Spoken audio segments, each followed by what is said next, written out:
Hello friends, आप सबका स्वागत है चितवन लाइव लर्निंग पर। हम स्टार्ट कर रहे हैं टीजीटी पीजीटी कोर्स 2020। इसके अंदर हमारा चल रहा है फॉर्म्स ऑफ लिटरेचर। ये हमारा लेक्चर नंबर 4 है और फॉर्म्स ऑफ लिटरेचर में लेक्चर नंबर 1, 2 और 3 में मैंने डीप में फॉर्म्स ऑफ लिटरेचर को समझाया है। यदि आपने वो वीडियो नहीं देखी है तो इस वीडियो के डिस्क्रिप्शन बॉक्स में उसका लिंक मिल जाएगा, वहाँ जाकर आप वो वीडियो ज़रूर देख लें, तभी आपको ये वीडियो पसंद आएगी और इसमें जो बताया जा रहा है वो आपको क्लियर हो पाएगा। तो इस वीडियो के अंदर हम पढ़ेंगे ऑब्जेक्टिव क्वेश्चंस। जितने भी फॉर्म्स ऑफ लिटरेचर से ऑब्जेक्टिव क्वेश्चंस बनते हैं, मेजर क्वेश्चन जो एग्जाम में पूछे गए हैं, वो सारे मैंने इसके अंदर डाले हैं। तो चलिए बने रहते हैं इस वीडियो के साथ, स्टार्ट करते हैं। सबसे पहले है हमारा objective questions of literary forms and terms. पहला क्वेश्चन आपके सामने आ रहा है, comedy of humour is the term applied to the type of comic drama written by John Fletcher and dash. यानी कॉमेडी ऑफ ह्यूमर जो है वो जॉन फ्लेचर और डैश के द्वारा लिखित एक कॉमिक ड्रामा है और उसके एक प्रकार पर लागू एक शब्द है। तो आपको ये बताना है कि जो कॉमिक ऑफ ह्यूमर है वो जॉन फ्लेचर और एक दूसरा व्यक्ति जो इनमें 4 ऑप्शन में दिया हुआ है, उनमें से वो कौन है जिसने इस शब्द का प्रयोग किया है। तो आपके ऑप्शन है Ben Jonson, Shakespeare, Samuel Johnson और मिल्टन। तो इनमें से जो करेक्ट आंसर है वो रहने वाला है आपका बेन जॉनसन। यानी कॉमेडी ऑफ ह्यूमर जो शब्द है, इसका प्रयोग फ्लेचर और बेन जॉनसन ने दिया है। नेक्स्ट आ जाता है आपका comedy of intrigue originated in. Comedy of intrigue originated in. Comedy of intrigue की उत्पत्ति।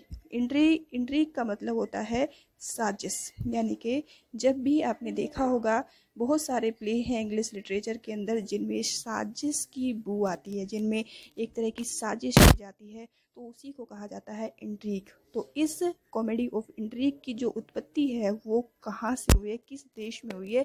वे ऑप्शन है आपके स्पेन, लंदन, अमेरिका और आयरलैंड। तो आपको बताना है जो इसका करेक्ट आंसर रहने वाला है। स्टूडेंट, ज़्यादा समय नहीं लूँगी मैं आपका, उसका करेक्ट आंसर रहेगा स्पेन। इसकी उत्पत्ति स्पेन में हुई है। आगे बढ़ते हैं। Next is the question number 3, comedy of manners was originated in France with.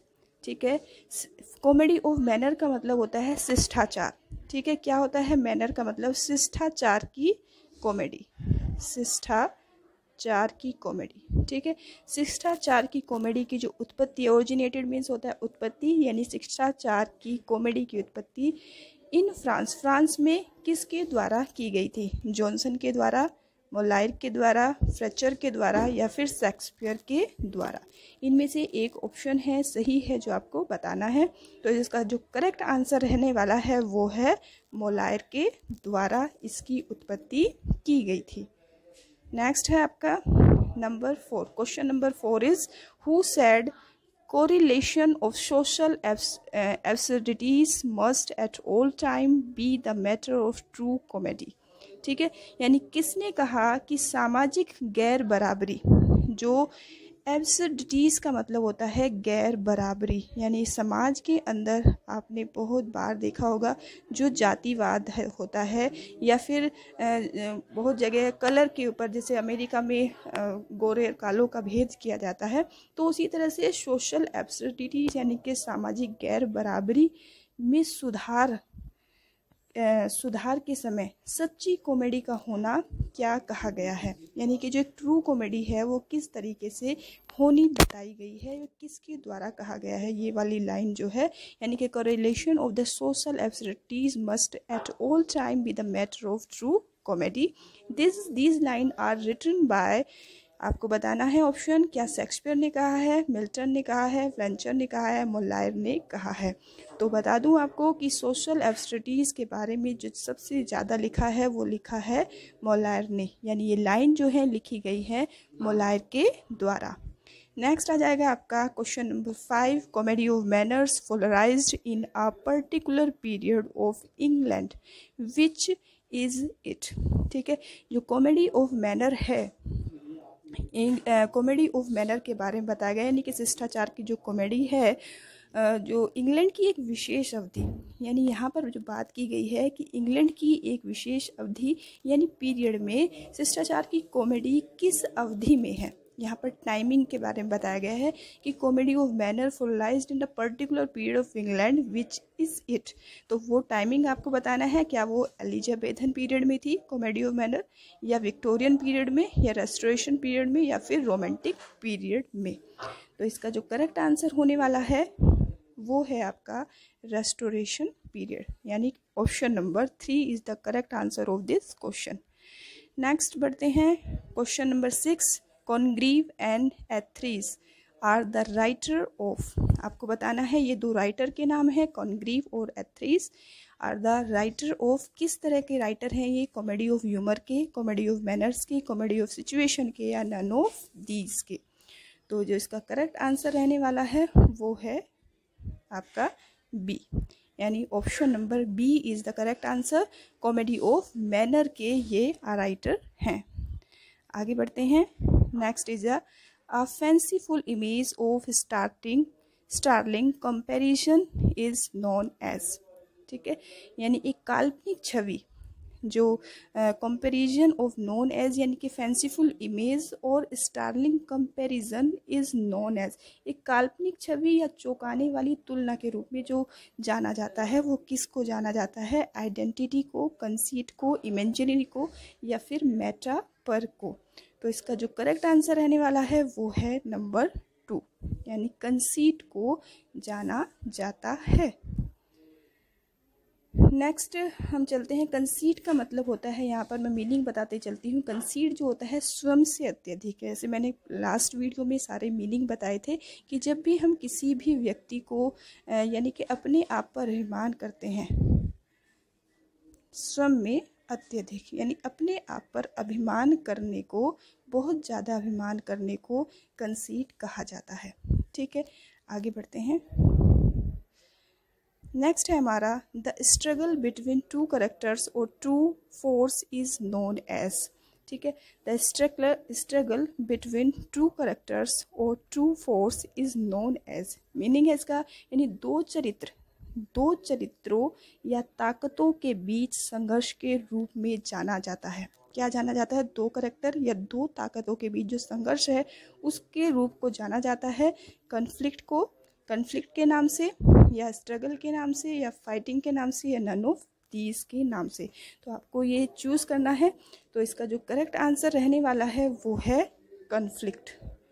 Question जो ऑप्शन नंबर 8 का ए इसका करेक्ट आंसर होगा। नेक्स्ट पढ़ते हैं।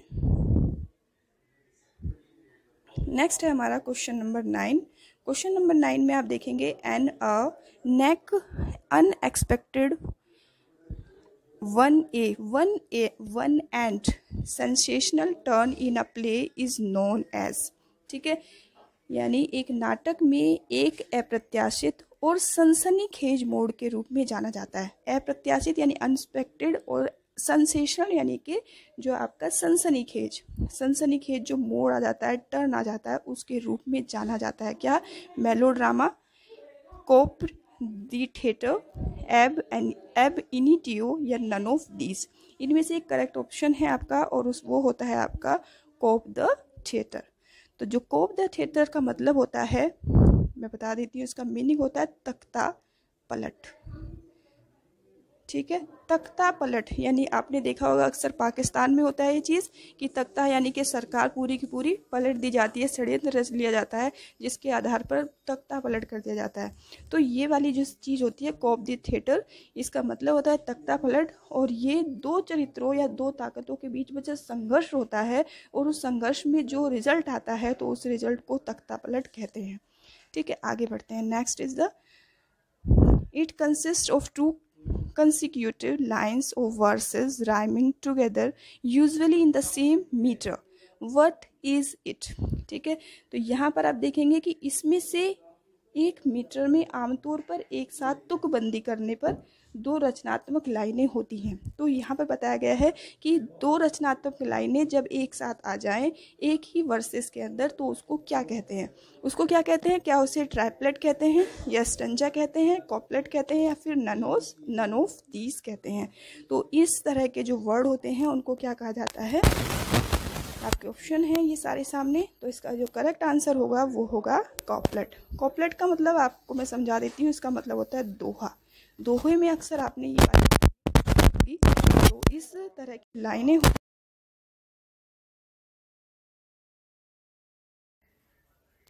जो इस तरह की जो लाइनें होती हैं उसके अंदर दो तुकबंदी होती है, यानी कि एक ही लाइन के अंदर दो तरह की तुकबंदी की जाती है और रचनात्मक लाइनें इसके अंदर मिक्स होती हैं, तो उसको दोहा कहा जाता है। अब एक दो चीज़ें और मैं यहाँ पर नहीं है वो आपको बता देती हूँ। एक है इसमें ट्राइपलेट। ट्राइपलेट मैंने कल भी आपको बताया था। ट्राइपलेट का मतलब होता है तीन समान चीज़ों का सेट। जब तीन समान एक समान जो चीज़ें होती हैं और वो एक सेट में होती हैं, जैसे टी सेट हो गया या फिर तीन तरह की एक तरह की टी शर्ट हो गई, एक ही पॉली बैग में रखी हुई हैं, तो उनको क्या कहते हैं? जब तीन समान चीज़ें एक सेट में होती है, दैट इज कॉल्ड द ट्राइपलेट। ठीक है, आगे बढ़ते हैं। स्टेंजा आपको पता ही है, स्टेंजा कोई भी paragraph, that is called the stanza. Question number 11, an article in criticise of a literary work is known as.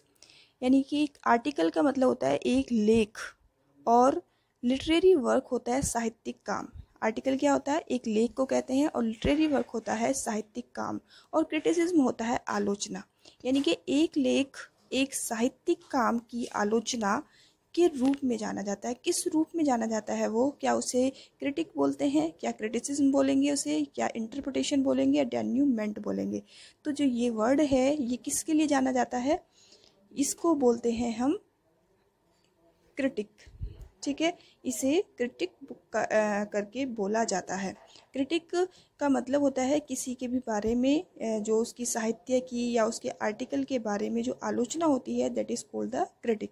Criticism होता है जो आलोचना किसी व्यक्ति के बारे में होती है, that is called the criticism. Interpretation होता है किसी भी कार्य की व्याख्या करना, किसी के बारे में व्याख्या करना या उसको डिटेल में समझाना, that is called the interpretation. और अगर डेन्यूमेंट की बात करें तो डेन्यूमेंट होता है किसी भी कहानी, डेन्यूमेंट। आगे बढ़ते हैं। नेक्स्ट क्वेश्चन है हमारा question number 12, the section and arrangement of words in speech and writing is. Section of the selection and arrangement of word in speech and writing. यानी सिलेक्शन क्या होता है? किसी भी जो शब्दों को चयन करना। एंड अरेंजमेंट क्या होता है? अरेंजमेंट उनको एक जगह व्यवस्था करना। और वर्ड्स इन स्पीच यानी कि जो शब्दों का जो भाषण होता है, स्पीच यानी भाषा, यानी भाषण और लेखन में शब्दों का चयन और व्याख्या है। क्या होता है? क्या उसे लैंग्वेज बोलते हैं या पैशन बोलते हैं या ह्यूमलाइजेशन बोलते हैं या कैथेरेसिस बोलते हैं? तो इनमें से एक आपका करेक्ट होगा। जिसका करेक्ट आंसर होने वाला है उसको बोला जाता है आपका पैशन। ठीक है, क्वेश्चन इसका जो नंबर 12 का करेक्ट आंसर होगा वो होगा आपका पैशन।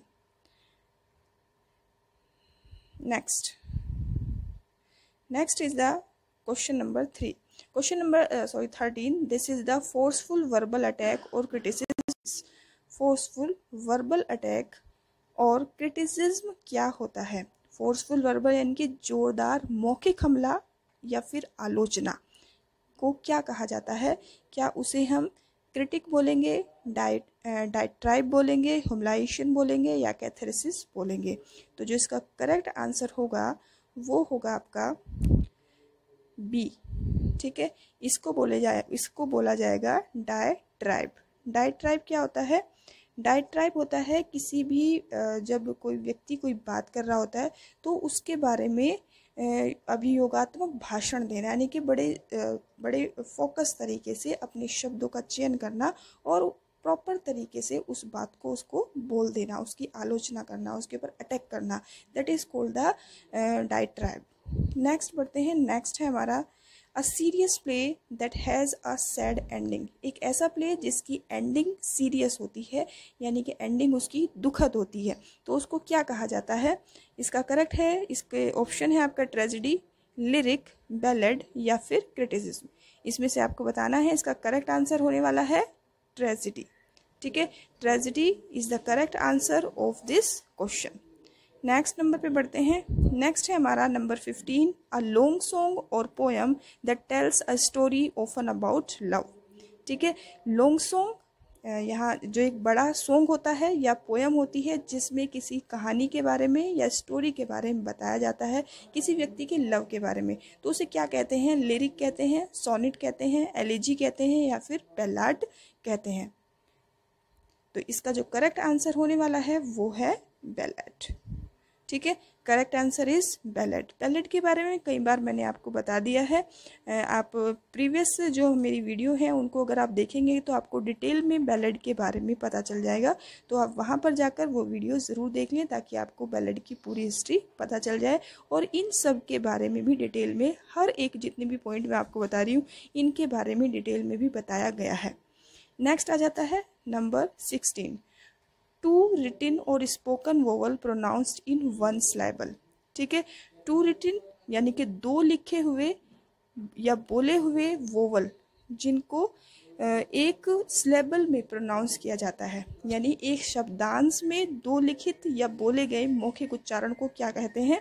क्या उसे हम डिफ्थोंग कहेंगे या लोंगथोंग कहेंगे या कोलोक्रिज्म कहेंगे या नन ऑफ दीज कहेंगे? तो जो इसका करेक्ट आंसर होने वाला है वो है नंबर 1। डिफ्थोंग का मतलब होता है संयुक्त स्वर। मैं आपको बता देती हूँ, संयुक्त स्वर यानी कि एक ऐसा स्वर जो दो स्वरों से मिलकर बना होता है उसे डिफ्थोंग कहते हैं। उसके बाद लोंगथोंग का मतलब होता है एक लंबी पेटी। लोंगथोंग का अगर मतलब आप देखें तो एक लंबी पेटी को, बहुत बड़ी जो पेटी होती है लंबाई में जो होती है उसको लोंगथोंग कहते हैं। और कोलोक्रिज्म जो होता है, अगर हम बात करें कोलोक्रिज्म की, यहाँ पर मैं एक बार डिटेल करती जाती हूँ। कोलोक्रिज्म क्या होता है? इसको कहते हैं अनौपचारिक भाषा। जो हम नॉर्मली रोज़मर्रा की भाषा हम यूज़ करते हैं, आपसी भाषा हम यूज़ करते हैं, डेट इज कॉल्ड द अनौपचारिक भाषा। इसको कोलोक्रिज्म कहते हैं। आगे बात करते हैं। Next is question number 17, a song or hymn of morning composed or performed as a memorial to a death person। यानी मृत व्यक्ति के स्मारक के रूप में प्रदर्शन किया जाना। किसी भी चीज़ को, जब भी कोई व्यक्ति है, मृत व्यक्ति है, उसके बारे में कोई, जब मृत व्यक्ति के बारे में कुछ गाया जाता है, उसके बारे में कोई बात प्रदर्शित की जाती है तो उसको क्या कहा जाता है? जो गाया जाने वाला जो सॉन्ग है उसको क्या कहा जाता है? क्या लिरिक होता है, बैलेड होता है, डिर्ज होता है? तो इनमें से एक होने वाला है, तो वो क्या है? जैसे कि मैंने आपको पढ़ाया भी था, उसका सही आंसर होगा आपका डिर्ज। डिर्ज को क्या कहते हैं? डिर्ज को कहते हैं शोक गीत। ठीक है, ये होता है एक शोक गीत। और जो आपका बैलेड होता है ये होता है आपका गाथा गीत, यानी कि इसके अंदर गा के अपने जो बात है उसको बताया जाता है, स्टोरी फॉर्म में उसे गाया जाता है। और लिरिक आप जानते ही हैं, एक लाइन है उसकी पंक्ति को लिरिक कहा जाता है। आगे बढ़ते हैं। Next is the question number 18, the use of humour to attack a person an idea or behaviour that you thinks is bad or silly.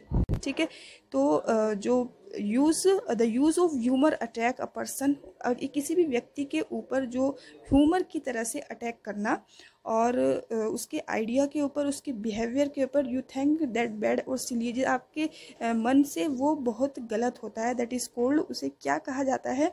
That is called the answer of this satire, उसे satire कहा जाता है। अगला question आपके सामने आ रहा है number 18, a short descriptive poem और रूरल और पेस्टरल लाइफ। ठीक है, शॉर्ट डिस्क्रिप्टिव यानी कि एक छोटी ऐसी पोएम जो किसके ऊपर आधारित होती है? जो रूरल लाइफ यानी कि ग्रामीण जीवन पर आधारित होती है, वर्णित होती है, उसे क्या कहते हैं? कॉमिक रिलीफ, एलिसन, पेस्ट्रोल या फिर एलोग। तो ये जो वर्ड है इसको कहा जाता है एलोग। ठीक है, आगे बढ़ते हैं। Next is the question number 20। Question number 20 पर बढ़ते हैं।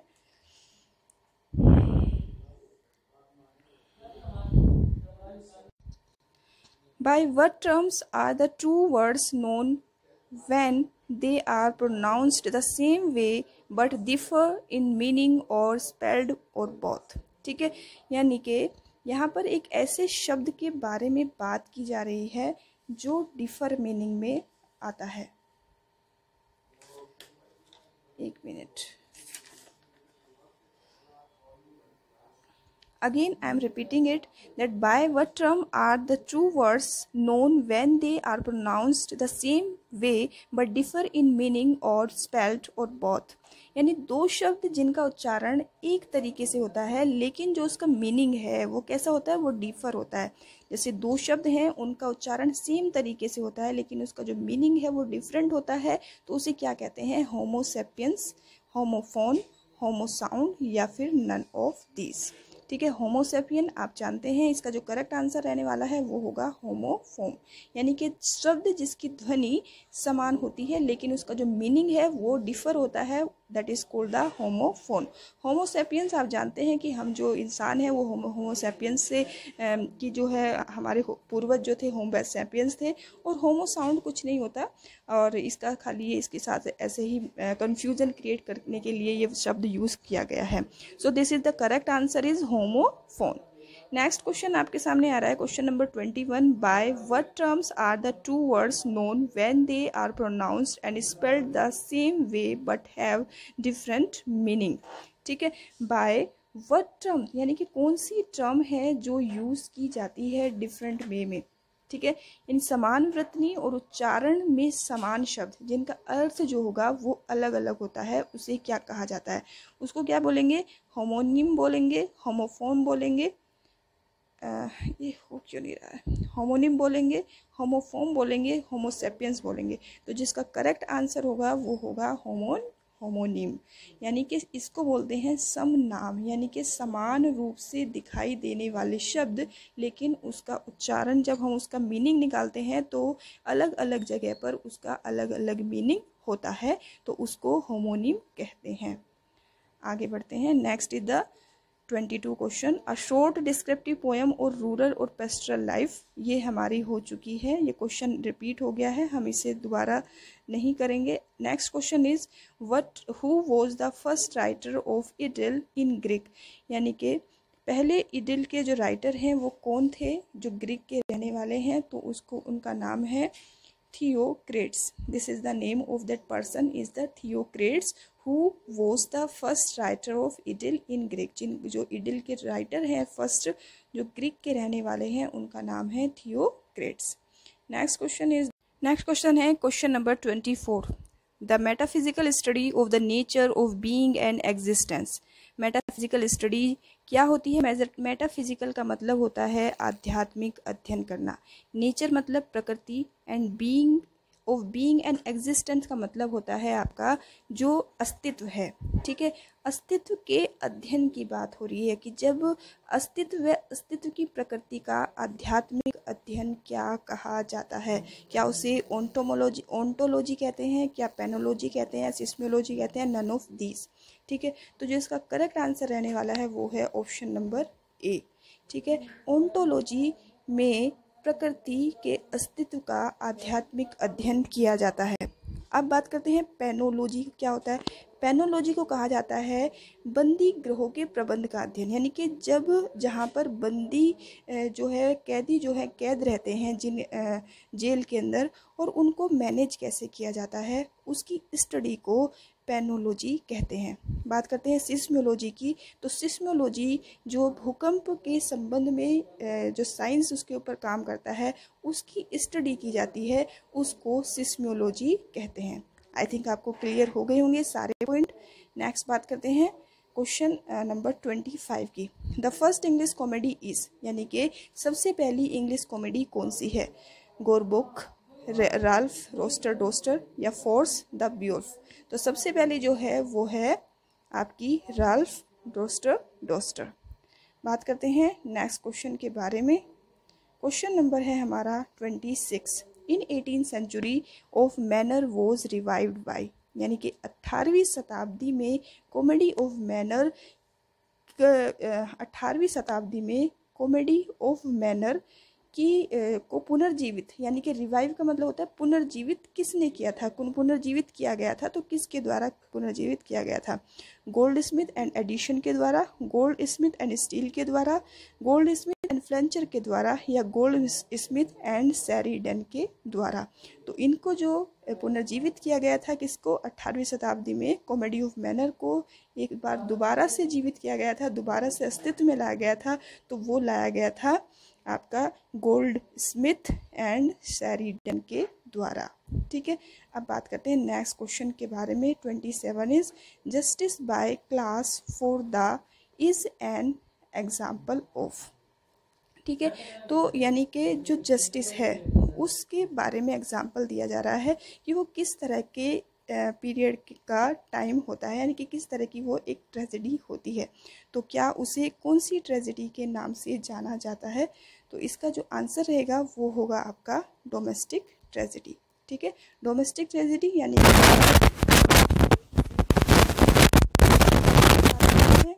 डोमेस्टिक कॉमेडी क्या होती है? तो डोमेस्टिक कॉमेडी यानी कि घरेलू कॉमेडी कहेंगे। और कॉमिक कॉमेडी क्या होती है? यानी कि कॉमिक कॉमेडी एक ऐसी कॉमेडी जिसमें दुख और सुख दोनों होते हैं।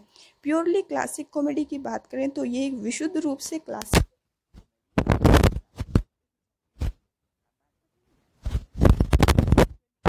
Question number 28, a long narrative poem with a heroic theme and elevated style. ठीक है, एक लंबी पोएम जिसका हीरोइक थीम होता है और उसका एलिवेटेड स्टाइल होता है, उसे क्या कहा जाता है? तो क्या उसे ओड कहते हैं, सटायर, एलिजी या एपिक? इनमें से जो ऑप्शन सही है वो है आपका option number D. This is the option number D is that called the epic. Epic means होता है लॉन्ग नैरेटिव, यानी कि एक बहुत बड़ी पोएम, जैसे जिसको एपिक को महाकाव्य कहते हैं। क्या कहते हैं? महाकाव्य। बात करते हैं यदि सटायर के, सटायर होता है हास्य व्यंग्य, जिसे उपहास कहा जाता है। जब कोई व्यक्ति किसी का उपहास उड़ाता है तो उसे सटायर कहा जाता है। एलिजी का होता है एक शोक गीत। ठीक है, एलिजी जो है वो एक शोक गीत होता है। उसके बाद ओड, ओड क्या होता है? ओड एक तरह का गीत होता है, संबोधन में गाया जाने वाला गीत को ओड कहते हैं। यहाँ पर ओड की स्पेलिंग गलत हो गई है, आप इसे ठीक कर लीजिए, ये स्पेलिंग ऑड। ठीक है, आगे बढ़ते हैं। Next is the pattern of stressed and unstressed syllabus. Stressed और अनस्ट्रेस्ड सिलेबस का पैटर्न कैसा होता है? ठीक है, तो इसके अंदर क्या आएगा, इसको क्या कहते हैं? ऑप्शन नंबर मोनोडी, मिथ, मैटर या नॉवल। तो जो इसका करेक्ट आंसर है वो होने वाला है, इसका correct answer answer number C, इसे मैटर कहा जाता है। आगे बढ़ते हैं। Next is the question number 30, the language of exact thinking and exact description with rhyming line. यानी कि एक ऐसी भाषा जिसके अंदर एग्जैक्ट विचार होंगे और एग्जैक्ट उसका डिस्क्रिप्शन दिया जाएगा राइमिंग फॉर्म में, उसे क्या कहा जाता है? तो क्या वो पोइट्री होती है, प्रोज होती है, ड्रामा होती है या फिर विट होती है? तो इसको जो कहा जाता है that is called the prose. ठीक है, the language of exact thinking, यानी कि एक ऐसी भाषा जिसमें एग्जैक्ट थिंकिंग होती, एग्जैक्ट उसका डिस्क्रिप्शन दिया जाता है विद राइमिंग लाइन को, तो अन राइमिंग लाइन को, तो उसको क्या कहते हैं? प्रोज कहा जाता है। तो स्टूडेंट्स, ये सारे 30 क्वेश्चन कंप्लीट हो गए हैं। अगर आपको ये क्वेश्चन अच्छे लगे हैं, आपको ये वीडियो पसंद आई है, तो आप सबसे कहना चाहूँगी कि आप इस चैनल को सब्सक्राइब ज़रूर कर लें, क्योंकि इसी तरह की इन्फॉर्मेटिव वीडियोस मैं इस पर लाती रहती हूँ। और हमने इस पर टीजीटी और पीजीटी की प्रिपरेशन शुरू कर रखी है। ये हमारा लेक्चर नंबर 4 था। इसके बाद हम अपनी जो लिटरेचर की थ्योरी है वो स्टार्ट कर देंगे। तो चलिए मिलते हैं नेक्स्ट वीडियो में, तब तक के लिए जय हिंद, जय भारत।